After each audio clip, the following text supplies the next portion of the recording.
നിമിഷപ്രിയ കേസിൽ യമനിൽ അടിയന്തര യോഗം. കാന്തപുരം AP അബൂബക്കർ മുസ്ലിയാരുടെ ഇടപെടലിനെ തുടർന്നാണ് സുപ്രധാന യോഗം. യമനിലെ സൂഫി പണ്ഡിതനായ ഷെയ്ഖ് ഹബീബ് ഉമറിന്റെ നേതൃത്വത്തിലാണ് ചർച്ചകൾ പുരോഗമിക്കുന്നത്. സമീർ സി മുഹമ്മദ് വിവരങ്ങളുമായി. സമീർ, വിശദാംശങ്ങൾ.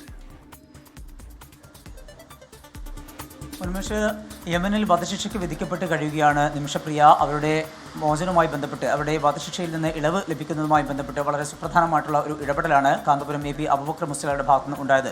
അതിൻ്റെ തുടർച്ചയായിക്കൊണ്ടാണ് ഇപ്പോൾ യമനിൽ ഒരു അടിയന്തര യോഗം നടന്നുകൊണ്ടിരിക്കുന്നത്. ആ യോഗത്തിൽ പ്രധാനപ്പെട്ട വ്യക്തികളെല്ലാം തന്നെ പങ്കെടുക്കുന്നുണ്ട്.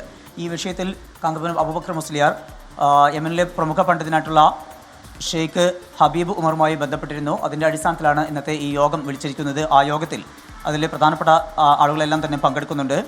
ഷെയ്ഖ് ഹബീബ് ഉമറിൻ്റെ പ്രതിനിധിയായിക്കൊണ്ട് ഹബീബ് അബ്ദുറഹിമാനാണ് ഇതിനകത്ത് പങ്കെടുക്കുന്ന ഒരു പ്രധാനപ്പെട്ട വ്യക്തി. അതോടൊപ്പം തന്നെ യമൻ ഭരണകൂടത്തിൻ്റെ പ്രതിനിധികളും ജിനായത്ത് കോടതി സുപ്രീം ജഡ്ജിയും കൂടാതെ തലാലിൻ്റെ സഹോദരനും ഈ യോഗത്തിൽ പങ്കെടുക്കുന്നുണ്ട്.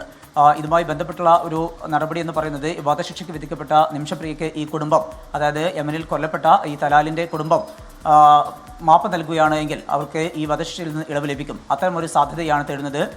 ദയാധനം സ്വീകരിച്ചുകൊണ്ട് ഈ മാപ്പ് നൽകാൻ തയ്യാറാണോ എന്ന കാര്യമാണ് പ്രധാനമായും ഈ യോഗത്തിൽ ചർച്ച നടക്കുന്നത്. അതിന് കുടുംബം തയ്യാറാവുകയാണെങ്കിൽ അതുമായി ബന്ധപ്പെട്ട രേഖകളും അതുമായി ബന്ധപ്പെട്ട കാര്യങ്ങളും എല്ലാം തന്നെ കോടതിയിൽ സമർപ്പിക്കും. അത്തരമൊരു സാധ്യതയാണ് ഇപ്പോൾ തേടുന്നത്. അങ്ങനെയെങ്കിൽ ദയാധനം നൽകാൻ ഒരുക്കമാണ് എന്ന കാര്യം കാന്തപുരം അബൂബക്കർ മുസ്ലിയാർ തന്നെ അറിയിച്ചിരുന്നു. അത്തരമൊരു പശ്ചാത്തലത്തിലാണ് ഇപ്പോൾ യോഗം പുരോഗമിക്കുന്നത്. എന്തായാലും ഈ യോഗത്തിന് ശേഷം എന്തായിരിക്കും നടപടി എന്നുള്ളത് നമ്മൾ കാത്തിരുന്ന് കാണേണ്ടിയിരിക്കുന്നു. ഒരു ഘട്ടം ഇതിൽ വിജയിച്ചു എന്നാണ് നമുക്ക് മനസ്സിലാക്കാൻ കഴിയുന്നത്. പ്രധാനമായും ഈ കുടുംബാംഗങ്ങളെ കൂടി പങ്കെടുപ്പിച്ചുകൊണ്ടുള്ള ഒരു യോഗം നടത്താൻ കഴിഞ്ഞു എന്നുള്ളത് തന്നെയാണ് ഇതിൻ്റെ ആദ്യഘട്ടത്തിലെ വിജയമായി നമ്മൾ കാണുന്നത്.